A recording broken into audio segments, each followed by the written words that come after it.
नमस्ते बच्चों। अपन पढ़ रहे थे माता का आंचल। अंचल का अर्थ होता है गोद, और ये लिखा है शिवपूजन सहाय ने, उपन्यास का एक भाग है। अपन अभी तक पढ़ रहे थे कि जो लेखक है शिवपूजन सहाय, इन्होंने खुद ने ही अपने बचपन का जो है इस पाठ में वर्णन किया है कि किस प्रकार से बच्चे मिलकर के अलग अलग प्रकार के खेल खेलते थे। मेले में आने जाने वाले लोगों को चिढ़ाते थे, गाना गाने लगते थे, लोग भी रुक करके उनके खेल देखने लग जाते थे। और एक दिन तो जब भी मतलब खेत में आंधी आती है, तब वो सारे बच्चे जो मिलकर के खेतों की तरफ भागते हैं, और जब हवा के साथ में आम नीचे गिर जाते तो उसमें से खट्टे मीठे अच्छे आम जो है खट्टे मीठे आम चुन चुन करके वो खाते हैं। तो एक दिन क्या होता है कि आंधी के साथ साथ में बारिश भी आ जाती है। बारिश आने पे सारे बच्चे जो है पेड़ों से चिपक जाते हैं, लेकिन थोड़ी देर के बाद में बारिश बंद हो जाती है। लेकिन बाद में क्या होता है कि बारिश बंद होने के बाद में बिल से बहुत सारे बिच्छू निकल आते हैं। तब इतने बिच्छू देख करके सारे बच्चे डर के भाग जाते हैं। भागते वक्त उनको रास्ते में मिलते एक मुसल तिवारी नाम के व्यक्ति। ठीक है, तो मुसल तिवारी, उनके साथ में एक लड़का जो था उनके झुंड में, इनके समूह में, बैजू नाम का। तो वो मुसल तिवारी को चिढ़ाने लगता है कि वो एक तो कम सुनते थे, लेकिन उनको जो है वो चिढ़ाने लगता है। तब वो चिढ़ाता है खूब, उसके पीछे भागते हैं मुसल तिवारी। लेकिन अंत में क्या होता है, मुसल तिवारी जो है उनके स्कूल विद्यालय पहुंच जाते हैं और उनके अध्यापक से ये सारी शिकायत करते हैं। ठीक है, तब बैजू तो जैसे तैसे करके घर से भाग जाता है, लेकिन जो है 2-3 लड़के स्कूल से लेखक को पकड़ने के लिए घर आ जाते हैं, और लेखक को जो है स्कूल में बुलाया जाता है। जैसे ही उसके पिताजी को पता चलता है लेखक के, वो भी स्कूल में पहुंच जाते हैं। लेकिन लेखक जो है पिताजी के बहुत ही ज़्यादा लाडले थे, तो वो पिताजी को देख करके जोर से रोना शुरू कर देते हैं। लेकिन पिताजी जो है जैसे तैसे करके गोदी में उठा करके उनको समझा बुझा के घर लेके आ रहे थे, लेकिन वो अपना रोना जो है वो बंद नहीं कर रहे थे। रास्ते में उनको अपने ही साथ में खेलने वाले बच्चों का झुंड मिल जाता है। तो लेखक जो है वो अपना रोना धोना भूल जाते हैं और उन बच्चों के साथ में जो है खेलना शुरू कर देते हैं। ठीक है,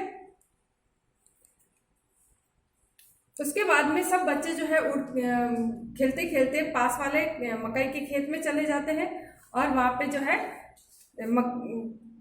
मकई के दाने चुगने के लिए चिड़िया आती है। उनको उड़ा उड़ा के उनके पीछे दौड़ते हैं उन चिड़ियों को पकड़ने के लिए। चिड़िया तो एक भी हाथ में नहीं आती, लेकिन सारे बच्चे जो है वो भागते रहते हैं खेतों में। और जो लेखक जो है वो दूर खड़े देख रहे हैं कि, और गाना गा रहे, राम जी की चराई, राम जी का खेत खा लो चराई भर भर पेट। इस प्रकार से हमसे कुछ दूर बाबूजी हमारे गांव के कई आदमी खड़े होकर तमाशा देख रहे थे, और यही कहकर हंसते थे कि चिड़िया की जान जाए लड़कों का खिलौना, सचमुच लड़के और बंदर पीर पराई नहीं समझते। क्योंकि खेत जो था वो गांव के बिल्कुल पास में ही था, तो बहुत सारे आदमी और उनके पिताजी ये सारा खेल जो है वो देख रहे थे कि कैसे जो है बच्चे जो चिड़ियों को पकड़ने के लिए भागे जा रहे हैं। बेचारी चिड़िया की जान की इनको कोई परवाह नहीं, लेकिन जो है बच्चे एक तो और एक बंदर, इनको पराई पीर समझ में नहीं आती, क्योंकि ये लोग बच्चे जो है वो नासमझ हैं। एक टीले पर जाकर हम लोग चूहे के बिल से पानी उलीचने लगे। अब आगे जाकर के वही बच्चे एक चूहे का बिल था, उसमें पानी डालने लगे। उलीचने लगे मीन्स पानी डाला, बहुत सारा पानी डाल दिया। किसमें? चूहे के बिल में। नीचे से ऊपर पानी फेंकना था। हम सब थक गए, बहुत सारा पानी डाल दिया। अब बच्चे भी थक गए। तब तक गणेश जी के एक चूहे की रक्षा के लिए शिव जी का सांप निकल आया। अब गणेश जी का जो सवारी है, गणेश जी की रक्षा के लिए, गणेश जी की सवारी होता है चूहा, तो उसकी चूहे की रक्षा के लिए गणेश जी ने जो है क्या भेज दिया? सांप भेज दिया। शिव जी का सांप निकल आया। रोते रोते हम लोग बेहताशा भाग चले, और ऐसे में जो है सारे बच्चे जो है रोते चिल्लाते भागते दौड़ते घर की तरफ भागे। कोई औंधा गिरा, कोई अंटा चिट, किसी का सिर फूटा, किसी के दांत टूटे, लेकिन वो सब जो है वो भागे जा रहे थे, गिर रहे थे, दौड़ रहे थे, पड़ रहे थे। किसी का सिर फूटा, कोई औंधा गिरा, सब जो है फिर भी इतने ज़्यादा डर गए वो लोग कि भागे ही जा रहे थे घर की तरफ। सभी गिरते पड़ते भागे। हमारी सारी देह लहूलुहान हो गई, पैरों के तलवे कांटों से छलनी हो गए, ठीक है, और पैरों के तलवों में कांटे ही कांटे चुभ गए। लेकिन फिर भी जो है लेखक की सारी देह भी लहूलुहान हो गई, लेकिन फिर भी वो इतने डर गए थे कि घर की सब बहुत तेजी से अपने घर की तरफ भागे। हम एक सुर से दौड़े हुए आए और घर में घुस गए। लेखक ने इधर देखा ना उधर, आओ देखा ना ताव, सीधा घर के अंदर जो है वहां तक पहुंच गए। उस समय बाबूजी बैठक के औसारे में बैठकर हुक्का गुड़गुड़ा रहे थे। लेखक के पिताजी जो है बैठक में, घर का जो पहले आने वाला पोर्शन होता है उसी में बैठ के हुक्का गुड़गुड़ा रहे थे। उन्होंने हमें बहुत पुकारा, पर अपनी अनसुनी करके हम दौड़ते हुए मैया के पास चले गए, जाकर उसकी गोद में ही शरण ली। जैसा कि मैंने बताया कि बच्चे जो है बहुत डर जाते हैं और लेखक भी बहुत डर गए। बाबूजी ने बहुत बुलाया, पुचकारा, लेकिन लेखक जो है वो नहीं जाते, सीधा अपनी मैया के पास चले जाते हैं और वहां जाकर के उसकी गोद में ही शरण लेते हैं।